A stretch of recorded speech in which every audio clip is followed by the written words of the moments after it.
विभिन्न योजनाओं में लाभार्थियों को आपने दिया, क्या क्या है क्योंकि भाई साहब कुछ नहीं है, सच्चाई ये बताऊं कि प्योरली समाज सेवा है। कोई ना तो सियासत है ना कोई ऐसी सरकारी योजना है। आप देख रहे हैं ये सब हम करते रहते हैं और पहले भी मैंने कहा, इसलिए उसको बार बार दोहराने का कोई बहुत मतलब नहीं है। राजनीति में आने का मेरा प्योर उद्देश्य यही था कि इसके माध्यम से हम समाज के कमज़ोर और गरीब तबके की मदद कर सकें। उसी क्रम में ये जो भी आप देख रहे थे, कुछ लोगों को चेक वेक दिया है, कुछ लोगों को ये ट्राईसाइकिल ठेला, जो अब जैसे आपके सामने एक बच्चा कह रहा था कि मुझे ठेला मिल जाए तो मैं रोज़ 500-600 कमा लूँगा। तो भाई इससे बड़ी बात क्या है? वो क्या चीज़ मांग रहा है? बहुत छोटी चीज़ मांग रहा है और हम लोग सक्षम हैं देने के लिए। तो हमको तो खुशी होती है, कैसे जितने नौजवान आएंगे सबको दे देंगे अगर वो लग जाए रोजी रोजगार पे तो। और आपने देखा है कि उसी क्रम में ये हमने कहा छोटा सा किया, आगे भी चलेगा। एमएलसी बनने के बाद तो पहली बार आपने इस तरह का काम किया। अब बहुत सारी चीज़ें ऐसी भी होती हैं जो बिना दिखाए हो जाती हैं। जब मैं एमएलए नहीं रहा, एक आध 1.5 साल का जो टेन्योर था, उसमें भी लगातार ये काम चलता रहा है। बहुत बार ऐसा होता है कि मौका रहता है, आप जैसे भाई आ जाते हैं तो देख लेते हैं। बहुत बार ऐसा होता है कि वो चुपचाप भी हो जाता है। ये चलता रहता है, कभी रुका नहीं। गुड्डू भाई, मुबारकपुर के लिए आपने प्लान बनाया था, तो उस पर अभी क्या है जिस पे काम करना रह गया? मुबारकपुर मेरी सांसों में बसा हुआ है, सच्चाई तो यही है।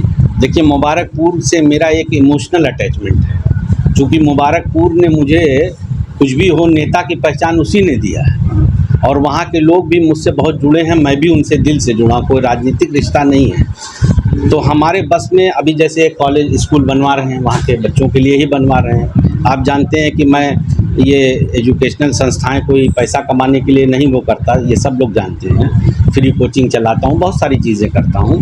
तो अभी वो बन के तैयार होगा, उसमें हम बच्चों को पढ़ाएंगे। और भी बहुत सारे प्रोग्राम इस तरह के हैं मेरे।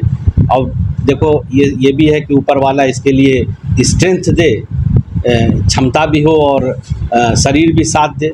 लेकिन जब तक जिंदा हैं, मुबारकपुर की भलाई के लिए काम करते रहेंगे। गुड्डू भाई, जैसे कि लोकसभा के चुनाव में इंडिया गठबंधन को बहुत बड़ी विजय मिली यूपी में, तो उसमें काफ़ी हद तक योगदान आपका भी सराहनीय रहा आजमगढ़ की सीटों को निकालने के लिए। तो क्या प्लान है 10 जो विधानसभा चुनाव है, चुनाव में के लिए? देखिए, सच्चाई ये है कि इंडिया गठबंधन को समर्थन बड़ी कामयाबी मिली, इसमें कोई छिपी हुई बात नहीं है।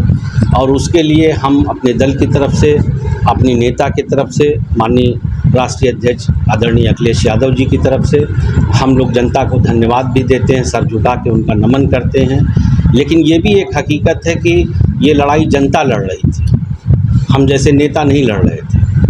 जनता ने सरकार को नकारा, उनके कामों को नकारा। जनता दुखी है, नौजवान दुखी है देश का। और आने वाले दिनों में आप देखिएगा कि मुझे नहीं लगता कि बहुत लंबा आप ये चल पाएंगे, क्योंकि देखिए, सरकार वही चलाएगा जो कुछ नौजवानों का, गरीबों का, किसानों का अपलिफ्टमेंट करेगा। और मायूसी है, और अगर इसका कोई श्रेय जाता है कि कुछ अच्छा काम हुआ है तो हमारे नेता आदरणीय अखिलेश यादव जी को जाता है, ज़मीन पे हमारे संगठन और कार्यकर्ताओं को जाता है। हम जैसे लोगों का बस खाली एक दफली बजाने का काम है कि हमने ये कर दिया, ये कर दिया। सही बात यही है कि ज़मीन पे कार्यकर्ता करता है, ऊपर नेता की रणनीति होती है जो इफ़ेक्टिव होती है। इस बार कामयाब रही।